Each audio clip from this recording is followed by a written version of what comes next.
Assalamualaikum warahmatullahi wabarakatuh. Bismillahirrahmanirrahim. Alhamdulillah nahmaduhu wa nasta'inuhu wa nastaghfiruh wa na'udzu billahi min syururi anfusina wa min sayyiati a'malina may yahdihillahu fala mudhillalah wa may yudlilhu fala hadiyalah. Asyhadu an la ilaha illallah wa asyhadu anna Muhammadan abduhu wa rasuluhu amma ba'du. Sahabat muslim yang dirahmati Allah, sebagai umat Islam, kita tentu meyakini bahwa hidup ini bukan sekedar perjalanan tanpa arah.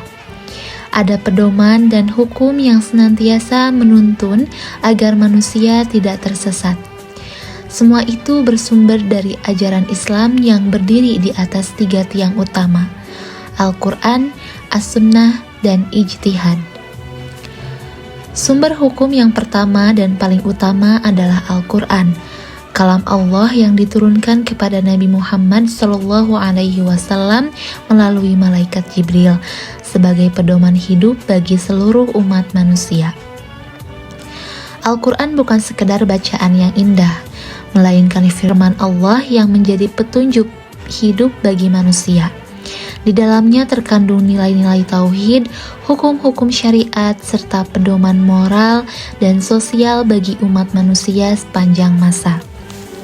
Sebagaimana dalam firman Allah Subhanahu wa Ta'ala dalam Quran surat An-Nahl ayat 89. A'udzu billahi minasy syaithanir rajim. Wa nazzalna 'alaikal kitaba tibyanan likulli syai'in wa hudaw wa rahmatan wa busyra lil muslimin. Dan kami turunkan kepadamu Alkitab untuk menjelaskan segala sesuatu, serta menjadi petunjuk, rahmat, dan kabar gembira bagi orang-orang yang berserah diri. Ayat ini menegaskan bahwa Al-Quran adalah sumber utama bagi segala aspek kehidupan, baik dalam urusan ibadah, muamalah, maupun akhlak. Namun, Al-Quran seringkali menyampaikan perintah dalam bentuk yang umum dan global. Maka dari itu, sumber hukum kedua hadir untuk menjelaskan dan memperinci kandungan Al-Quran tersebut. Sumber hukum Islam yang kedua adalah As-Sunnah, yaitu segala perkataan, perbuatan, persetujuan, atau ketetapan yang disandarkan kepada Rasulullah SAW. Sunnah berfungsi sebagai penjelas atau bayan terhadap ayat-ayat Al-Quran yang masih bersifat umum.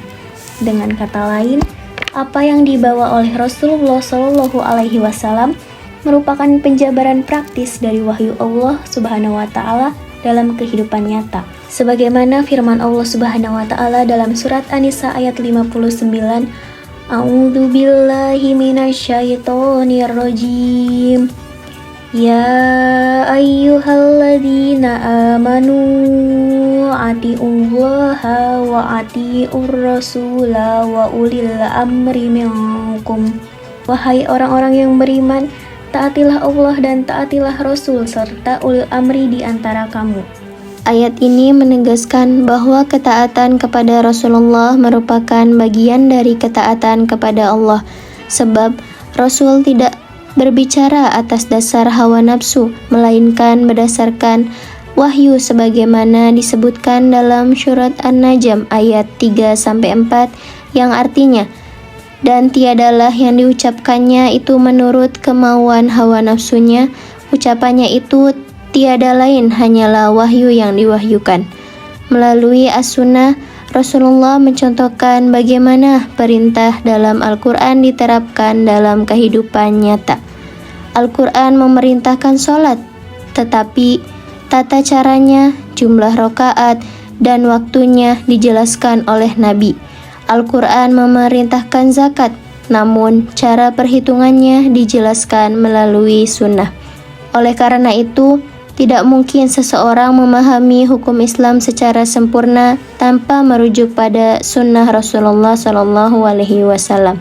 Sunnah adalah cerminan nyata dari ajaran Al-Quran yang hidup dan bergerak dalam keseharian umat manusia.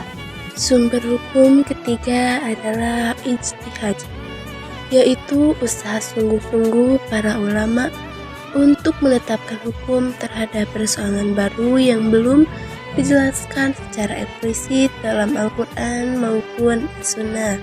Ijtihad sangat dibutuhkan agar hukum Islam tetap relevan dengan perkembangan zaman seperti dalam hal teknologi, ekonomi modern, dan sosial kemasyarakatan. Namun, ijtihad hanya boleh dilakukan oleh orang-orang yang memiliki ilmu mendalam tentang Al-Quran, As-Sunnah, bahasa Arab, serta kaidah-kaidah fikih.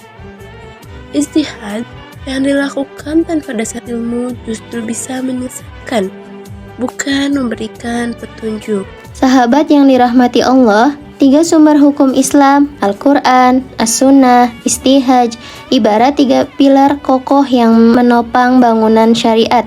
Tanpa memahami ketiganya, manusia mudah tersesat oleh hawa nafsu dan bisikan dunia.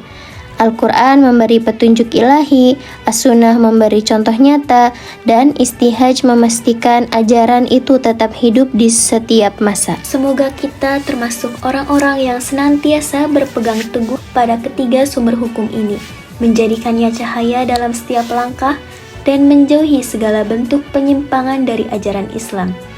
Wabillahi taufiq wal hidayah. Wassalamualaikum warahmatullahi wabarakatuh.